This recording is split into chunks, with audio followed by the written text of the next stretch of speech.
kill, burn! Maim, kill, burn! Hi folks, and welcome to another episode of The Happy Heretic.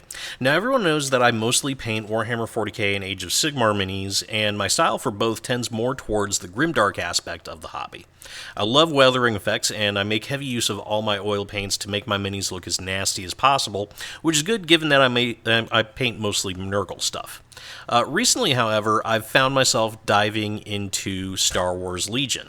Now, I picked up the core set a while back, but I haven't had a whole lot of interest in painting those minis, except for just a few one-off stormtroopers here and there.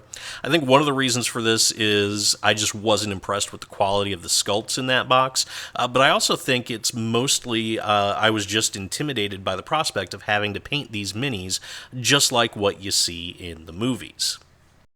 That all changed when I picked up the miniature for one of my favorite Star Wars villains, director Orson Krennic from Rogue One. Now, I've always seen Krennic as kind of the embodiment of Imperial arrogance, coupled with the sort of mad genius that could conceive of a space station literally capable of blowing up entire planets.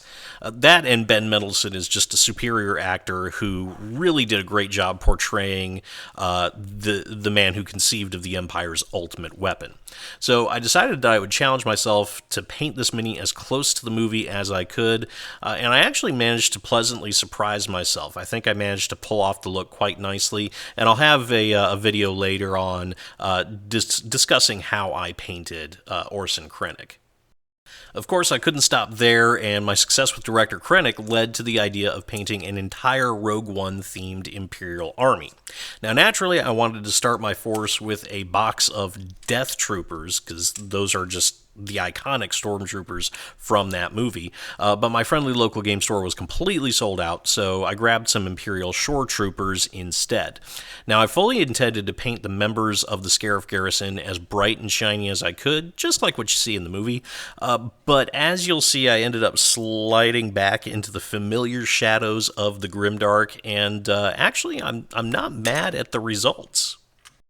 By the way, if you're enjoying this content, don't forget to like the video and subscribe to my channel. Both of those things will help feed the voracious YouTube algorithm and help grow my channel. Hell, even a dislike helps out the channel immensely as well. Also, don't forget to ring that bell so you'll be notified whenever I upload a new video.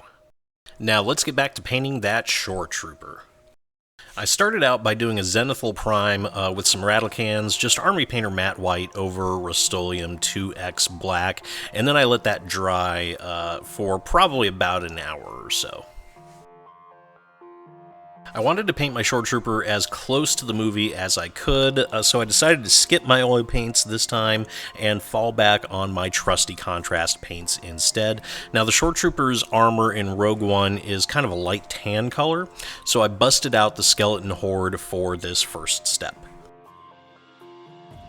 Once I finished the armor, I decided to paint the Shore Trooper's cloth pants and boots with some snakebite leather. Now, I didn't water it down or anything, I just used it straight from the pot. I did, however, make sure to watch for any of that weird pooling that you can get with contrast paints, and I corrected any spots and stains by just soaking up the excess with my brush. Next, I painted those cloth skirt thingies, and yes, that is the technical term, with some Basilicanum Gray. Now, the blaster, I went ahead and painted that with Games Workshop's Lead Belcher paint, and that was in preparation for the next step. Now, I wasn't too careful with the lead belcher, so once I finished with that, I went back and I cleaned up the Shore Trooper's hands with some Army Painter Matte White. Next, I painted the blaster with some Basilicanum Gray to give it a black metallic look, and I also painted the Shore Trooper's gloves with the Basilicanum Gray at the same time. Killed two birds with one stone, so to speak. The Shore Trooper's undershirt, I just went ahead and painted that with some Army Painter Matte Black. Nothing fancy on that. Now I had to paint the Shore Troopers squad markings. I mixed some Army Painter Ultramarine Blue with a little bit of matte white for the blue markings on the left shoulder. This mix was a bit thin, so it did take a couple of coats to get a solid color. And then I used some Army Painter Pure Red for the marking on the upper right arm. This color had a lot better coverage, and I only needed one coat. Once I had the armor and the clothing where I wanted it, I washed the entire Shore Trooper with some Agrax Earthshade, again making sure to mop up any weird pools with my brush. Unfortunately, once the wash was done, I realized I had forgotten to paint the little metal dealie on the Shore Trooper's helmet, so I went back and I hit that with some lead belcher and washed it with a bit more Agrax. Now for the base, I didn't want to go with the traditional Scarif Beach, so I opted to do an homage to the Urso farm at the beginning of the movie. Basically, it's obsidian hills with green crops, and to achieve this, I went ahead and painted the base with a thick coat of black Templar contrast paint. Once I had the base done, I slapped on a layer of Army Painter gloss varnish on the armor to give it that shiny Stormtrooper look.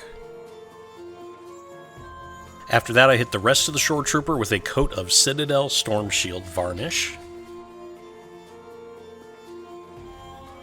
And last but not least, I finished off the rim of the base with some Army Painter Matte Black. And there you have it, one unintentionally Grimdark Imperial Shoretrooper. Now, I have to admit, these guys have been a lot of fun to paint, and I think an army of them is really going to look good on the tabletop. I really can't wait to paint more of these guys. Anyway, thanks for watching. Be sure to like and subscribe and leave your comments below, and I will see you all next time.